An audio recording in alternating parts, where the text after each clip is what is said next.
Pessoal, hoje Lauro Jardim, no jornal o Globo, cravou, tá? A Polícia Federal está prestes a indiciar Bolsonaro, Braga Neto, ex-ministros e ramagem por golpismo. E tem até a data aqui, tá? A Polícia Federal vai concluir na segunda quinzena deste mês, agora de setembro, o inquérito que apura a articulação para um golpe de Estado em 2022. A investigação detalhará uma teia de conexões entre diversos órgãos do governo Bolsonaro trabalhando para impedir a posse de Lula. Jair Bolsonaro será indiciado, assim como vários outros de seus ministros, incluindo o general Braga Neto. O indiciamento será tipificado como tentativa de golpe, assim como está descrito no Código Penal. Hoje, na capa da Folha de São Paulo, teve uma entrevista importante, tá, do Barroso. A gente vai tratar desse assunto, o que ele falou ali na conclusão do inquérito das fake news, não está longe, tá?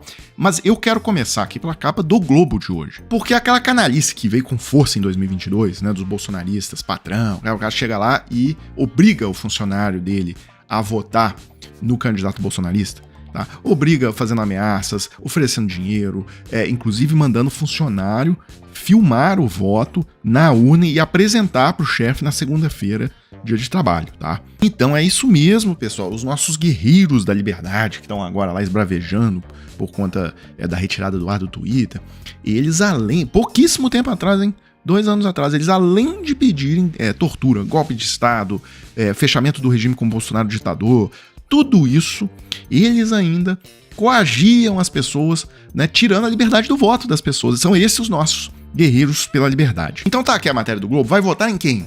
Casos de assédio eleitoral em empresas e órgãos públicos chegam a 153 e superam 2022, ou seja, Bolsonaro lançou a moda, mas pegou. Então tá aqui, a maior parte dos casos que já chegam à Justiça do Trabalho ainda é referente às eleições de 2022.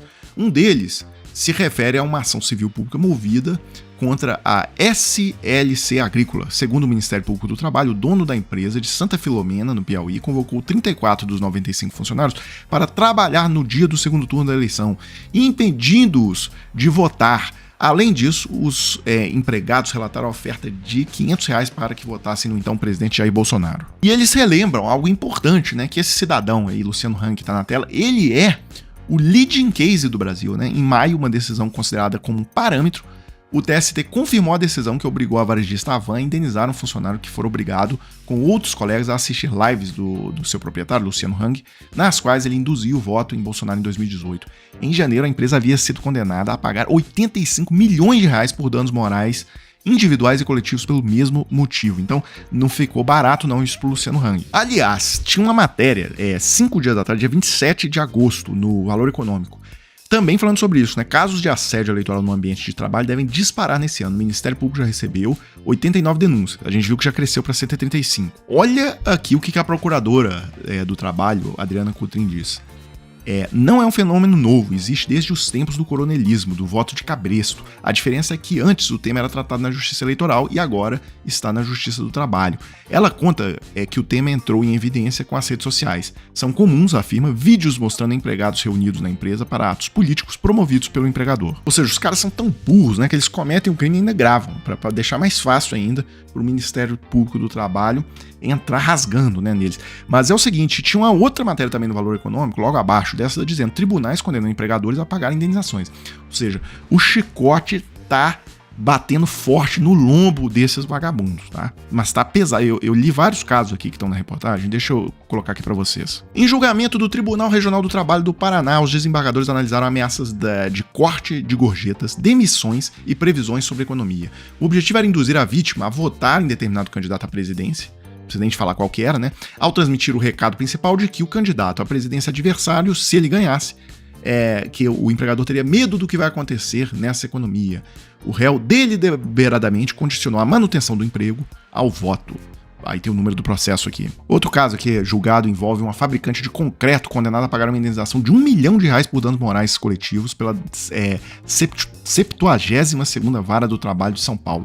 Na decisão, a juíza levou em conta depoimentos sobre distribuição de santinhos, ameaças de demissão e pressão para gravar vídeos de apoio para as redes sociais. Tem também o número do processo aqui. Então, assim, a nossa justiça está trabalhando e parece, né, aí já mudando de assunto, que tem gente que não gosta muito da atuação do Poder Judiciário, né?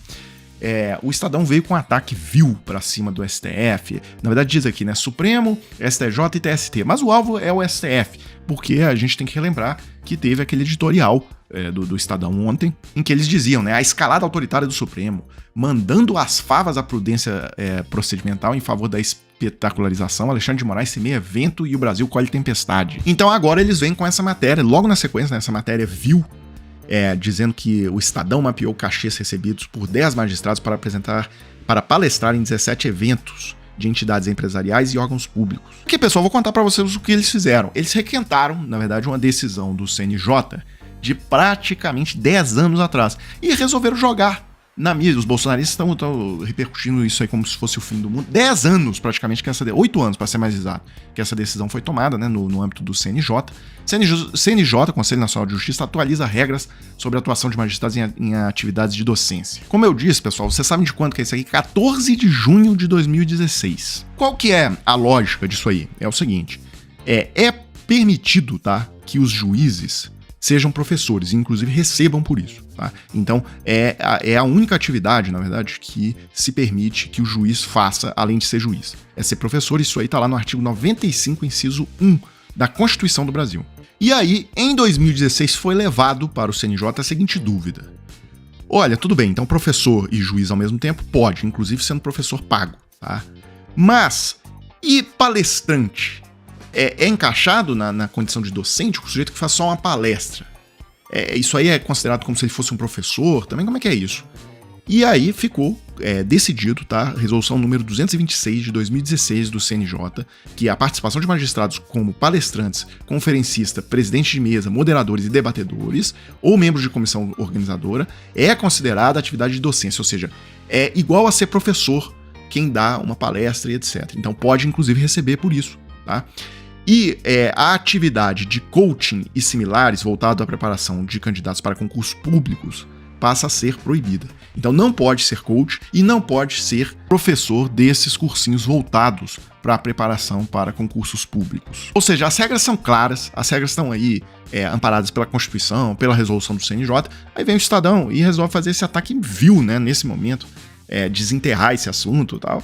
Eu achei uma canalice, tá? Bem, só pra gente fechar, vou comentar rápido que a entrevista do Barroso na Folha de São Paulo, né? Fim do inquérito das fake news não está distante. Eu achei interessante aqui um trecho em que ele pergunta, né? Como o senhor vê a decisão do ministro Alexandre de Moraes que suspendeu o X no Brasil? O Barroso só fala o seguinte, olha, uma empresa que se recusa a apresentar um representante legal no Brasil não tem condições de operar no território brasileiro. Ele diz que ele não pode opinar mais, tal, porque ele vai ser chamado até a julgar esse processo, tá, quando isso for pro plenário. Então, mas tem um outro trecho interessante aqui, que pressionam ele sobre essa questão de eventos e não sei o quê, e ele diz, olha, aqui é muito simples, tá? Eles falam da questão de ministro do STF que foi ver jogo da Champions League e tal, com deputado e com congressistas. E ele diz, olha, não existe nenhuma lei vedando, né, proibindo nenhum desses comportamentos. São escolhas pessoais que as pessoas fazem e aí elas se sujeitam à crítica pública. Juízes têm direito de ir à festa e têm direito de assistir a jogos de futebol. As pessoas têm direito de ter percepção crítica, de modo que cada pessoa escolhe se vai fazer ou não vai fazer. Só para que vocês entendam, tá? Não fique sem o contexto aqui, é óbvio que eles estão se referindo ali ao ministro Dias Toffoli, tá? Que assistiu a final da Champions League esse ano em Londres. Ele foi convidado lá para um camarote, tá? Do empresário. Eu confesso, pessoal, que eu não tenho muita paciência para isso não. Ver bolsonarista, os caras compraram mais de 50 apartamentos com uma malote, dinheiro vivo, tá? Questão toda da rachadinha, funcionário fantasma, coleta de dinheiro todos os meses ali, tal. E ver essa turma, 102 imóveis comprados no período. Aí ver essa gente agora vem com todo um rigor moral cobrar que Toffoli foi em jogo, assistiu o final de jogo de Champions League, porque alguém deu ingresso lá no camarote pra ele. Ah, pelo amor de Deus, pessoal. Pra gente fechar aqui, o Barroso respondeu sobre os processos do 8 de janeiro, tá? Ele diz o seguinte, houve cerca de 1.450 denúncias feitas pelo Procurador-Geral da República. Isso aqui os bolsonaristas omitem esse ponto, tá? Só quem pode realmente denunciar a pessoa é o Procurador-Geral, que eles dizem que é tudo Xandão. Xandão é só na parte do inquérito, na hora do vamos ver mesmo, tem que ser o Procurador-Geral, tá? Pra fazer a denúncia, pra abrir o processo de verdade.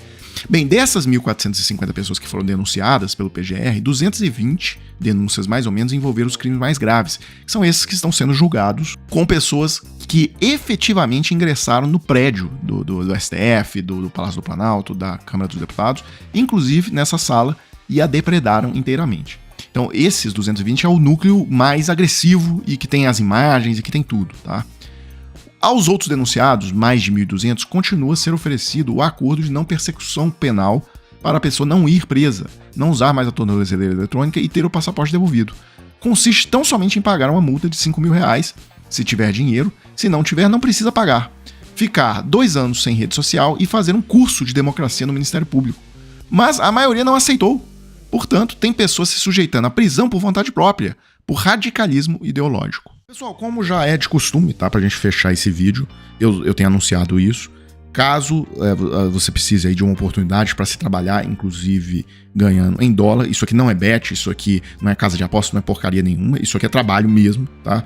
Para ganhar dinheiro de verdade. Se você tiver precisando e tiver a curiosidade, eu vou deixar o link na descrição desse vídeo. Bem, dessa forma eu termino o vídeo agora, pessoal. Se você gosta do nosso trabalho, quiser contribuir com alguma coisa, tá aí a nossa chave Pix na tela.